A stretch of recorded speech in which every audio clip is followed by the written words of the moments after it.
Alright, hey guys, welcome to another video. Pete here.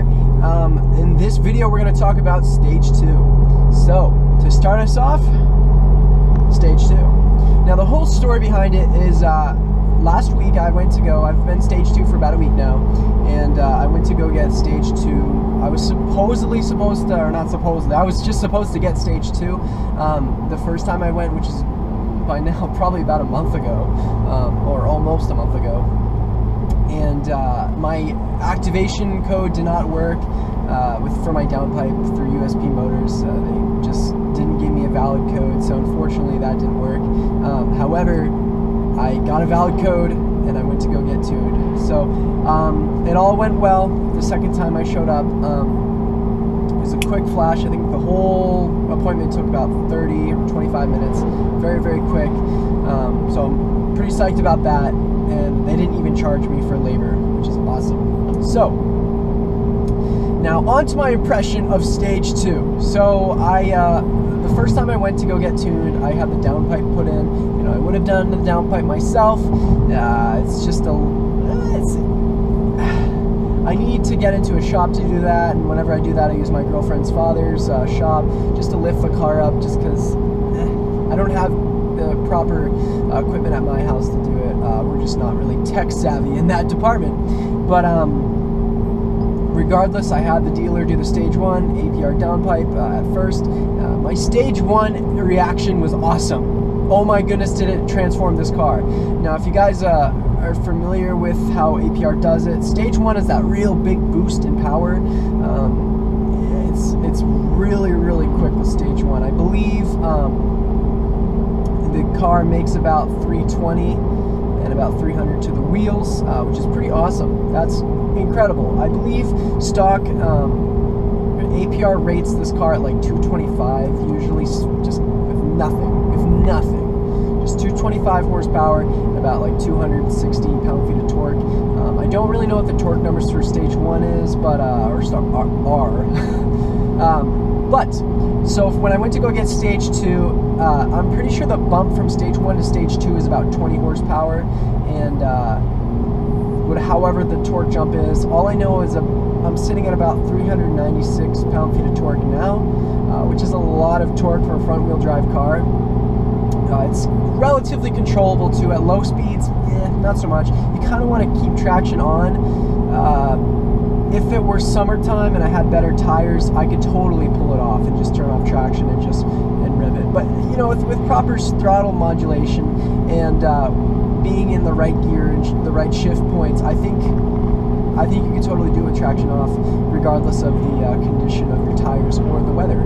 But we're gonna do a little pull right here. We got one little straightaway. I'm gonna put it in sport mode so you guys can get those awesome crackles. Let's just slow down a little bit more.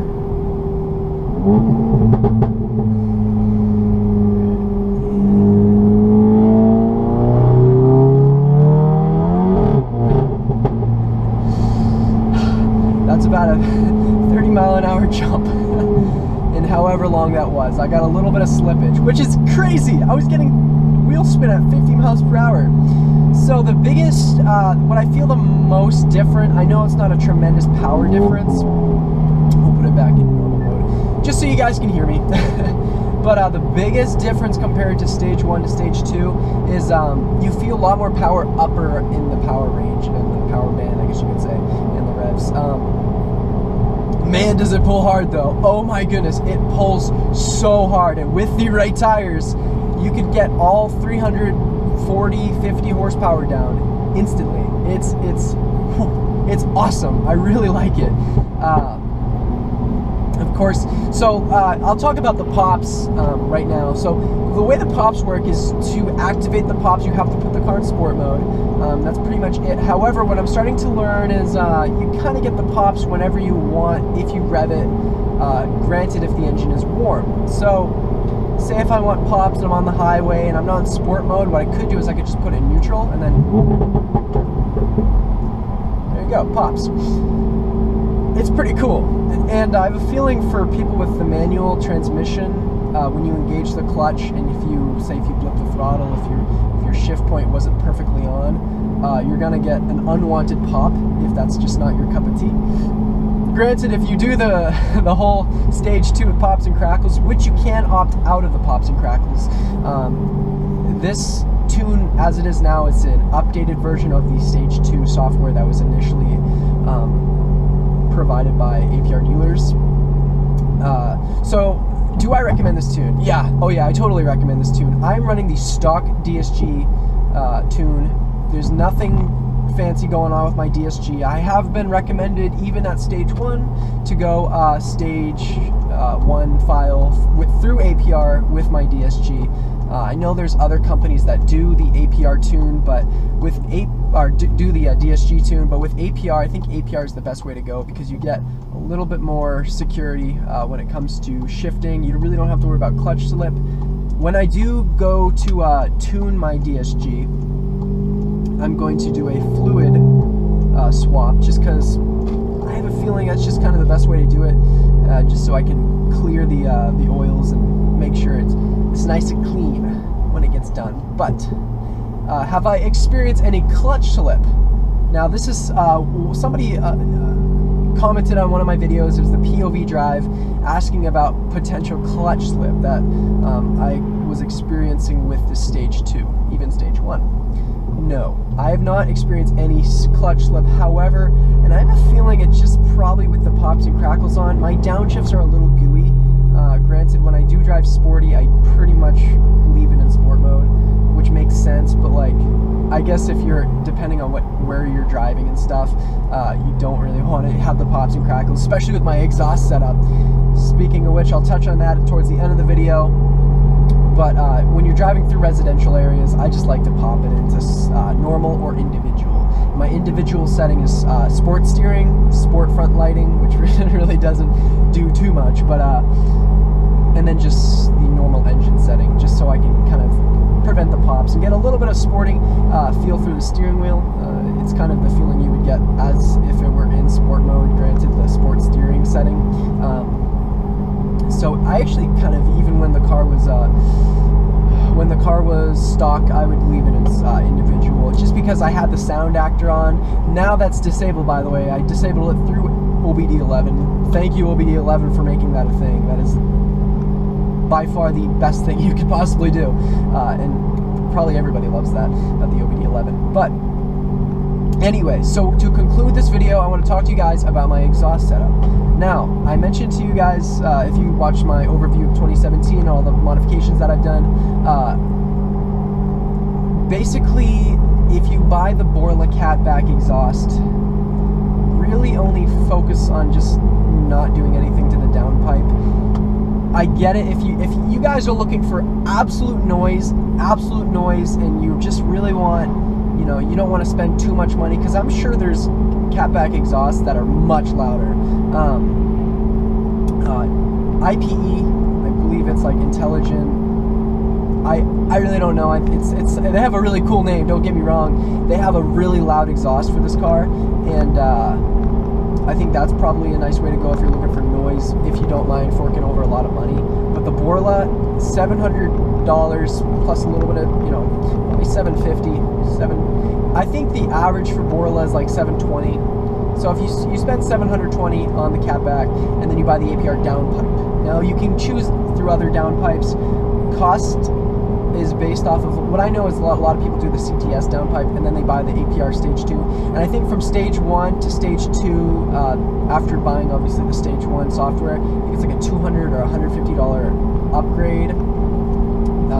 So I'm certain there's other ways to, but the reason why I did the APR downpipe was it was on sale on Black Friday. I don't really remember how much it was, but it was on sale enough for me to buy it, and essentially I would be spending the same amount of money as if somebody did a downpipe with just buying the upgrade. Because if you buy the APR downpipe, you get the stage 2 software waived. Now, however, back to what I was saying about just totally noise, and just before I got sidetracked, noise is insane with this exhaust setup. You really, really have to be careful about what you plan on doing later on with your vehicle. If I were to do this setup again, I would toy between the AWE track exhaust I probably wouldn't even go there. I would go to the Touring, or I would buy the CTS, Catback exhaust. Those are awesome exhaust systems because I'm pretty sure they come with resonators. I don't think this Borla comes with a resonator. I just have a feeling it just does not. So it's really raspy. The drone is immense. You guys might not be able to hear me that well, and if you do, thank you. I'll try to tinker with the video when it comes to editing, see how well I can make my voice a little bit more clear. But yeah, no, this exhaust is just, oh, it's so loud. It is so very loud. I purchased a vibrant resonator, and actually I have it now. I just have to put it in. I haven't decided how I'm going to put it in or where in the Borla I'm going to put it in, but most likely in the mid-pipe section, right before the muffler. So anyways, this is kind of my overview of APR Stage 2 and a little bit of Stage 1. I talked briefly about it. I understand that probably more people are going to just do the Stage 1, and I don't blame you. I think Stage 2 is not a huge power increase and not even a huge, you don't feel a tremendous difference. You do feel a difference, don't get me wrong, but you also get the pops and crackles. And the pops and crackles, man, they make it for me. They really do. So, I'll do some sound clips hopefully before I go back to school. I'm waiting for it to warm up a little bit for obvious reasons. It's super cold just to be standing out with the camera. And the roads are a little bit, when they're cold, they're slick. So you have that to kind of deal with.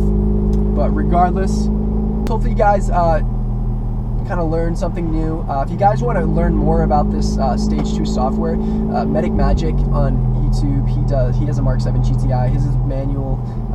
He has a pretty cool rundown of his car. Definitely check him out if you guys want to learn more about the tune. I'm sure if you're watching this, you know about him already. He's a pretty popular guy nowadays. But anyways, that concludes this video. Hope you guys have a great day, and stay tuned for more.